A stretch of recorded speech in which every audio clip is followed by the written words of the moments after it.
Nearly every one of these action steps recognizes that self can overcome self, and we have prayer in most of them. And here we got it again in step 8, that if we're not willing, we ask God to help us be willing. And I had a lot of difficulty in step 8 and step 9 because there's some people that had harmed me just as bad as I'd ever harmed them. And I didn't feel it was going to be necessary for me to make any amends to them, and I didn't feel like I could, and I didn't want to. And I told my sponsor about this. He said, okay. He said, what I'd like to see you do is take that list that you have and divide it into 4 lists. And he said, I'd like to see you put on one list right now. I'd like to see you put on another list later. I'd like to see you put on another list maybe. And I'd like to see you put on another list never. Now, he said, those that you love and you want to make amends to them right now, put them on that list. Those that you know you're going to do it sooner or later, but you're not too keen about it, put them on the later list. He said, those that you aren't sure about, you may or may not, put them on the maybe list. And he said, or put the second ones on the later, and then put the third ones on the maybe list. And he said, then those you're never going to make amends to, put them on the nevers list. And then he said, I want you to start making your amends to the right nows. And he said, by the time you're through with that, you'll probably be ready to do some laters. And by the time you're through with the laters list, you'll probably be ready to do some maybes. And he reached in his billfold and got out a $20 bill, and he said, I'm going to bet you $20.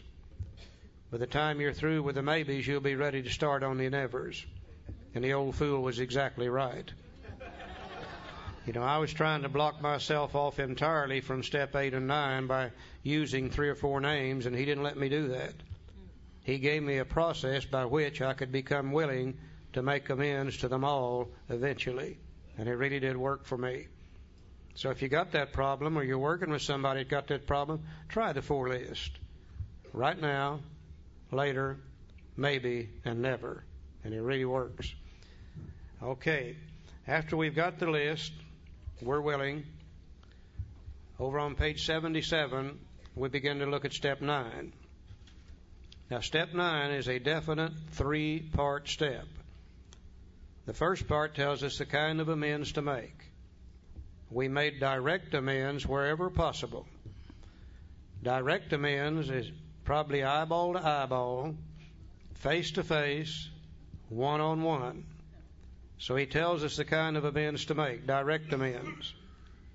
Then he tells us when to make them, wherever possible. Then he tells us when not to make them, except when to do so would injure them or others. Now, for the next 3 or 4 pages, he handles each one of these things paragraph by paragraph. Page 77, that paragraph down in the middle of the page, it says we don't use this as an excuse for shying away from the subject of God when it would serve any good purpose. We're willing to announce our convictions with tact and common sense. Now, the direct amend starts right here with the words, the question of how to approach the man we hated will arise. Let's look at this one. I think in the area of the 9th step, especially since we're going to go out and make amends for the harm done, I think especially we need to talk to our sponsors and listen to our sponsors in this area to get some information about how we're going to go about making these amends. Because we can go out in our zeal to make amends and cause a whole lot more harm than we ever intended or had ever done prior to that, just trying to make amends. So check with your sponsor in this area, lay out how you're going to do it and what you propose to do, and see what he says. Very, very important. See, the question of how to approach the man we hated will arise. It may be he's done us more harm than we've done him. And though we may have acquired a better attitude toward him, we're still not too keen about admitting our faults. Nevertheless, with a person we dislike, we take the bit in our teeth. It's harder to go to an enemy than to a friend, but we find it much more beneficial to us. We go to him in a helpful and forgiving spirit, confessing our former ill feelings and expressing our regret. Now, under no condition do we criticize such a person or argue. Simply, we tell him that we will never get over drinking until we've done our utmost to straighten out the past. We're there to sweep off our side of the street, realizing nothing worthwhile can be accomplished until we do so. Never trying to tell him what he should do. His faults are not discussed. and we stick to our own. Now, if our manner is calm, frank, and open, we will be gratified with the result. In 9 cases out of 10, the unexpected happens. Sometimes the man we are calling upon admits his own fault, so feuds of years standing melt away in an hour. Rarely do we fail to make satisfactory progress. Our former enemies sometimes praise what we're doing and wish us well. Occasionally they will offer assistance. It should not matter, however, if someone does throw us out of his office. We've made our demonstration, done our part. It's water over the dam. And every time I read that, I think about my cousin Gary. And I was in the area making amends at this time. And I was in this restaurant one day, and I've never been in that restaurant before or since. And I looked up, and Gary was at the door waiting to be seated. And I motioned him over. Now, he came over very reluctantly, because Gary and I have been fighting and fussing and physically and verbally abusing each other all of our life. So he came over very reluctantly. He wasn't quite sure what I might do. And I asked him to sit down, and he did reluctantly. And I looked at him, and I said, Gary, I found out I'm an alcoholic, and I'm a member of Alcoholics Anonymous, and I'm trying to straighten out my life and trying to make amends for the harms that I've done people. And I've harmed you a whole lot over these years, and I want to ask you if you'll forgive me for that. Well, he kind of relaxed like that, and he said, you know, Joe, I want to ask you if you'll forgive me for things I've done to you. That whole deal went away just like that. And that's a wonderful thing. But the best part about it is that Gary comes to Alcoholics Anonymous from time to time, even now. Well, he's making progress. He used to be a daily drinker, and now he's what do you call it? Periodic drinker, yeah. So he's making progress. But he comes to the group that I attend, and we sit down, and we'll visit back and forth a little bit, as much as he will allow me to. But had that not happened that many years ago, Gary would never come to Alcoholics Anonymous. Maybe someday he'll get sober. I hope so. Eyeball to eyeball, face to face, one-on-one. I think we got to remember now the purpose of making the amends is not to get you to like me. I hope you will when I'm through. But the purpose is to get rid of my fear, my guilt, and my remorse. If I write you a letter, I'm not quite sure how you accepted it. I'm still a little concerned about what you're going to say and do the next time I run into you. I'm not sure I've done my utmost. If I call you on the telephone, I got the same situation. But if I go to you wherever you are, your office, your home, or wherever it might be, and we sit down, eyeball to eyeball, face to face, one-on-one, when I've made my amends, I'm through with it. I'll never have to worry about it again. You've done the worst you're going to do to me right there, and I, in turn, have done my utmost. No doubt that's the best way to do it. Another kind of amend is in equal restitution or equal amounts. You know, we tended to hurt a lot of people in the material area also. Some of them we stole from them and never did give them their money back. Some of them we ran up bills that we never did pay. We wrote hot checks that we never did pick up. We tore up automobiles we never did fix. We've hurt a lot of people in a lot of ways in the material world. What are we going to do about that? It really wouldn't do much good for me to come to you and say, look, you and I both know I stole $1,200 from you when I was drinking, and I'm sorry about it. Would you forgive me? You're probably going to say, I'm sorry about it too. Where's my $1,200? Equal restitution. Bill handles that in the next paragraph. Most alcoholics owe money. Now, that's probably the understatement of the year right there. We do not dodge our creditors, tell them what we're trying to do. We make no bones about our drinking. They usually know it anyway, whether we think so or not. Nor are we afraid of disclosing our alcoholism on a theory it may cause financial harm. Approached in this way, the most ruthless creditor will sometimes surprise us. Arranging the best deal we can, we let these people know we are sorry. Our drinking has made us slow to pay. We must lose our fear of creditors no matter how far we have to go, for we're liable to drink if we're afraid to face them. And I think what he's saying to me is this, that if I owe you money for any reason, I need to come to you and say, look, I know I owe you the $1,200 and you know it too. And I'm trying to get my life straightened out. I'm sorry I can't pay you that amount of money today. But what I'd like to do is start paying you $5 a week, $10 a week, whatever I can live with. and I start paying you that $5 or $10 a week or 20 or whatever we've decided on, and as the weeks go by, some morning I wake up and I say, hey, that sucker's paid off. I don't have to worry about that one anymore. The fear and the guilt and remorse is gone. I go to the next one. And I say, now you and I both know I owe you a couple $1,000s. I can't pay you today, but I'd like to start paying you about $20 a week. And I start paying you $20 a week, and some morning I wake up and I say, by golly, that sucker's paid off too. And then I go to the next one. And then the next one, then the next one, and someday I wake up, and by golly, they're all paid off. And the fear and the guilt and remorse is gone. I feel good back here in the back of my head now, after that guilt and remorse and fear is gone.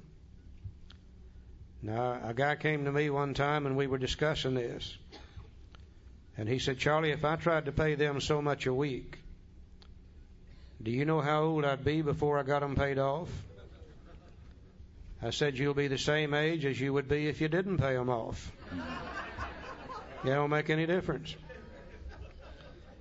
You know, I've lived long enough to know that time is going to pass.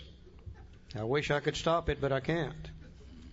And as time passes, I can use it for a worthwhile purpose, do something about these things, or I can keep putting it off and putting it off and putting it off, and 5 years or 10 years or 15 years from now still be in the same situation and maybe drunk in the meantime. We have a good friend, used to live in Tulsa, moved out here to California. He's gone now. He's dead. Name was Dan. When Dan was 29 years sober, he said, Charlie, I paid the last one of them last week. I said, Dan, how do you feel? He said, I feel about 8 foot tall. Now, Dan was a little bitty fellow, about 5'1". He said, this is the first time in my life that I can ever remember that I don't owe somebody something for what I've stolen in the past. He said, I feel pretty good about old Dan. Dan owed a lot of money. When he was drinking, he was in the oil business down in Texas. And he hooked them, and he hooked them big. Took him 29 years to pay them. But by golly, he got it done. I tell you how good a con artist Dan was. When he was still drinking in Texas, his wife, Sarah, who later became a beautiful member of Al-Anon, she took him to the state insane asylum in Big Spring, Texas, to have him committed for alcoholic insanity. The head psychiatrist interviewed Sarah, then he interviewed Dan, and after a while, Dan left and Sarah was locked up. True. She stayed there for a year. She learned how to live better electrically and all that goody-goody stuff in there. Dan was a real con artist, Joe. You know, Dan did it. He paid back a lot of money. It's not a lot of money out here in California, but in Oklahoma, it's a lot of money. Hell of a lot of money. Yeah. You guys got plenty of money out here. We all know that. But Dan paid them all back, and I spent many, many days and playing bridge with Dan and Sarah and he and my wife, and they were teaching us the program a lot, sharing with us, and they paid a lot of money back. Now, you'd have thought the kind of money he paid back would have kept him broke, but he didn't. He prospered in other ways. He wasn't rich when he died, but he had a very comfortable living throughout all those years, and he prospered as a result of doing the right things with his debts. And again, I hear some of you saying, I can hear awful good. Here's good. I hear some of you saying, well, Charlie, that stuff's probably all right for $1,200 or $2,000 or maybe $10,000. But what if it's $500,000? What if it's $1 million? What if it's $2 million? Could we pay that back? I don't know why not. If we're smart enough to steal it, we're probably smart enough to pay it back if we're willing to do so. You know, I think we forget from step 3 on, God's with us. And if we're willing to do these things, God's going to make it possible to do so, just like he did for Dan. Dan didn't die a rich man, but Dan died a very comfortable man. God saw that Dan had the means to be able to pay these people back. The willingness is what it takes to do this. And it really works for people like us.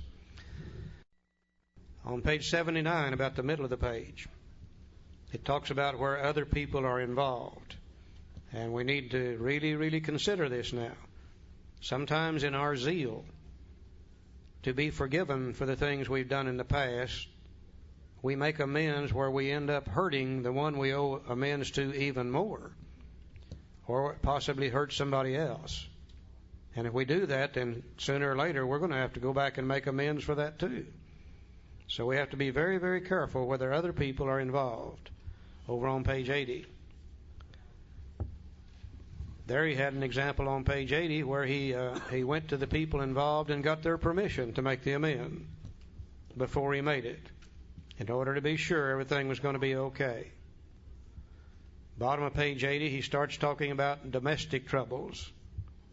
Page 81, he talks about sex outside of marriage. What are we going to do about those kind of things? Very carefully, he handles just about every conceivable situation that could come up. You know, people I work with, usually we can find the answer to their amends as to whether they should make it or shouldn't, and how to make it here in the big book. Covers just about all situations. The key thing, I think, and Joe said it a while ago, is get somebody else's advice. You know, I've seen too many people jump into these amends too fast and not only hurt other people, but end up destroying a family, destroying a relationship with another human being completely. You know, I think that we should go to our sponsors, get their help, get their advice before we even start making these amends, especially where it involves maybe hurting other people. Page 83, third paragraph. There may be some wrongs we could never fully right. You know, some of these people are already dead and buried. Some of them, to make the amends, would hurt them or others, and we can't do that. We don't worry about them, and we can honestly say to ourselves that we would right them if we could. Some people cannot be seen. We send them an honest letter. There may be a valid reason for postponement in some cases, but we don't delay if it can be avoided. We should be sensible, tactful, considerate, and humble without being servile or scraping. As God's people, we stand on our feet. We don't crawl before anyone. You know, one mistake I see us making is we go to somebody and try to make our amends, and they don't accept it. They didn't all accept mine. Some of them said, Charlie, we didn't like you when you were drinking. Not too damn crazy about you now. We'd just soon you get out of here and leave us alone. And when that happens to us, it just crushes us. And we tend to want to go back and go back and go back and literally beg those people to forgive us. We don't need to do that. If they don't accept it, there's nothing we can do about that. About all we can do is stand in readiness to make it at a later date if the opportunity comes up. But we certainly do not have to crawl before anyone. We are God's people too. You know, as I said here this morning, and I came painfully aware, joyfully aware to me this year, all those situations that I used to have that I thought needed to make amends are all taken care of. I mean, every one of them. And I'll tell you about two here this morning, if you will. When I was drinking, I had a mobile home up north and west of Tulsa, at a lake called Lake Keystone. Didn't think my wife knew anything about it. A nice place. And one morning in the middle of the night, there was a knock on the door, and I finally come to the door, and I opened it up, and what she did, she just broke in. Phyllis did. And I really wasn't having a good time. Embarrassed me in front of my girlfriend. Yeah. And our daughter. She brought the daughter with her. I was not having a good time. And now Gail, she was affected by my drinking, of course. And when she was 17 years old, just a few days after she was 17, she got married to get away from Phyllis and I. Because Phyllis is in the program of Alcoholics Anonymous now some 23 years. She's been sober, thank God. But Gail was affected by this.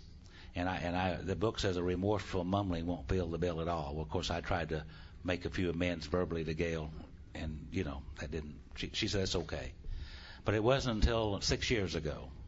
I was sober 19 years, and talking to Gail on the phone, she was living up in Columbus, Ohio. And she said, Daddy, a thing happened here recently. She said her sister-in-law had died, and her husband had died unexpectedly and left 2 kids for someone else to raise. And she said, if something should happen like that to Jim and I, said, would you and Mom take the kids? You know, that's when I knew that she really had forgiven me. It took 19 years. A remorseful mumbling won't fill the bill at all. Now, I'm sober in Alcoholics Anonymous for 2.5 years, and Phyllis and I get back together. 9 years later, I'm standing in the back of the room and greeting people as they come in to the meeting place that night. And I looked around, and here's the lady of the mobile home incident. Phyllis is at the coffee pot? Phyllis at the coffee pot getting coffee, and she looked over their shoulder. You know, it all happened just about that quick. I believe you'll get an opportunity to handle all these situations. God makes it wherever possible. And some of the guys was aware of this situation. They said, "What did she say?" I said, "She didn't say anything for about a week." And we were at another meeting, and here's this lady, and she was trying to get sober and come into AA, and again at another meeting, and here's this lady. And Phyllis began to talk ugly to me. They'll do that, you know. And I began to pay the price again, began to feel bad about it again. Well, after about 2 or 3 weeks of this, and one night she was settled down, she'd come back down through the ceiling, and we were able to talk about this. And I said, "Phyllis, you know, I've already paid one hell of a price for this. I mean, I have already paid one hell of a price, physically, morally, spiritually, financially, in every way you can pay. And what I'm trying to tell you is I'm not paying anymore." I said, "It's just like last month's gas bill. I paid that one, and I'm not paying that one no more. They'll let you pay forever if you'll pay. There comes a time when you quit paying." We don't have to crawl before anyone. We make our amends to the best of our ability and go on about our business. Okay, if you right with God in 1, 2, and 3, you're right with yourself in 4, 5, 6, and 7. You're right with your fellow man in 8 and 9. For the first time, as far back as we can remember, we're well in all 3 dimensions of life. We've been put back together as God intended for us to be in the first place. Now, if you're well in all 3 dimensions of life, you're going to feel pretty good. I don't think it's by accident. The very next thing are the promises. They come immediately after this program of action. So we're painstaking about this phase of our development. We'll be amazed before we're halfway through. Which phase of our development? Well, the 8 and 9 phase. Yeah, we're going to know a new freedom and a new happiness. We will not regret the past nor wish to shut the door on it. We will comprehend the word serenity, and we will know peace. No matter how far down the scale we've gone, we'll see how our experience can benefit others. That feeling of uselessness and self-pity will disappear. We will lose interest in selfish things and gain interest in our fellows. Self-seeking will slip away. Our whole attitude and outlook upon life will change. Fear of people and of economic insecurity will leave us. We will intuitively know how to handle situations which used to baffle us. We will suddenly realize that God is doing for us what we could not do for ourselves. Are these extravagant promises? We think not. They're being fulfilled among us, sometimes quickly, spiritual experience, sometimes slowly, spiritual awakening. But they will always materialize if we work for them. You know, I've had some very horrendous hangovers in my time, and I know that you guys have too. And I have thrown up sometimes of something horrendously, blood and all, in my drinking career. But you know, those kind of experiences never caused me to want to quit drinking. What caused me wanting to quit drinking was the guilt, shame, and remorse that I had as a result of the harm that I did other people. And these promises began to come about in my life. They came about not in my body, but in my mind. I began to experience these things in my mind. And I knew, of course, that the program was working for me. And I'm free of those things today, thank God. I'm going to read them again. I'm going to add a few words to them. And the words I'm going to add to them refer to the time when I was young, when alcohol was my friend, when I could drink it and be Fred Astaire on the dance floor, and the world's greatest lover in the back seat of a 36 Chevrolet. This is the way alcohol used to make me feel before it turned against me.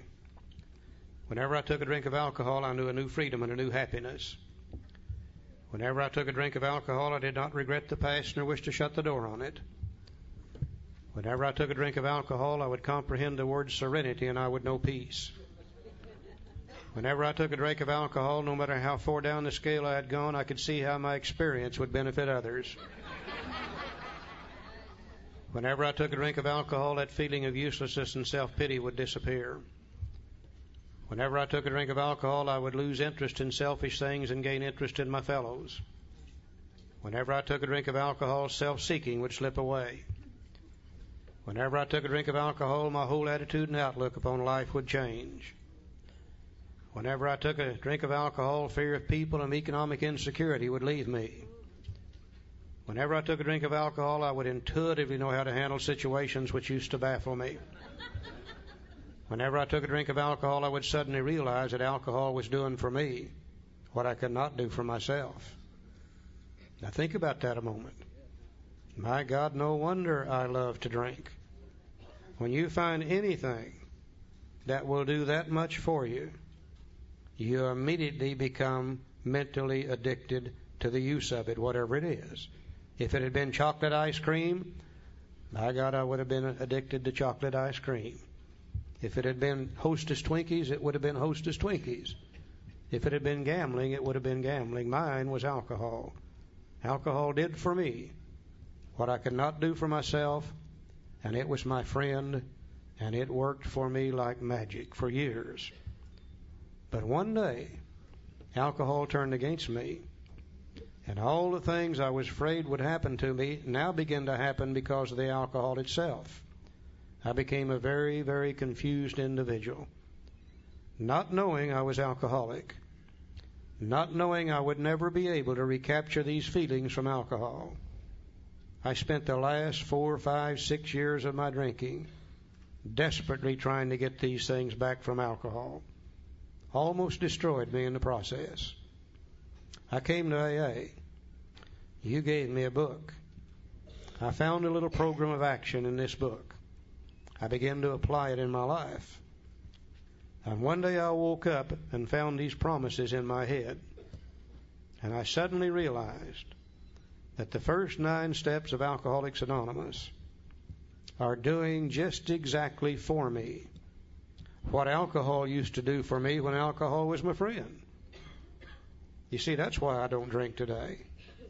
If I hadn't found this somewhere, I would still be searching for it. I would probably have gone back to alcohol until eventually it completely consumed me and destroyed me. But I don't need to drink because I found everything good that alcohol gave me through the first 9 steps of Alcoholics Anonymous.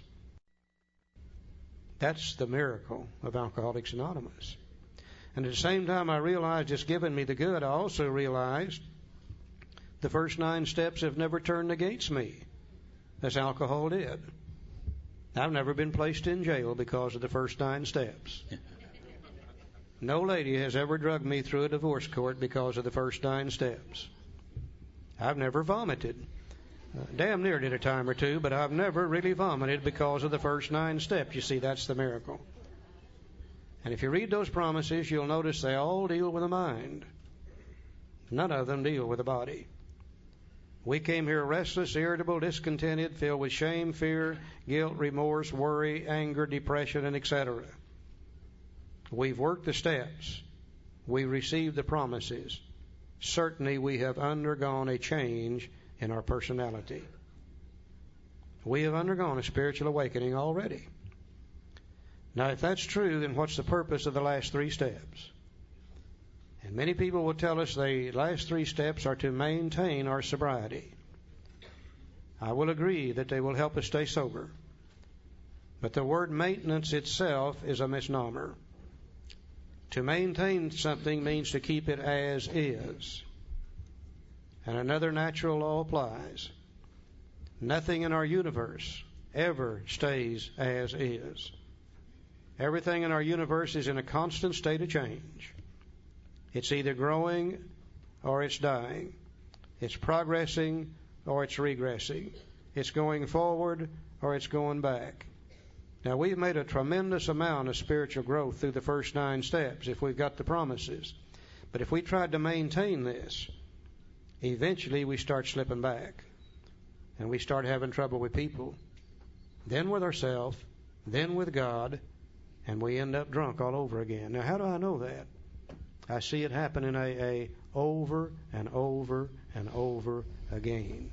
That's what happens when people like us who have had a good program go back and get drunk again. It's because we stopped growing.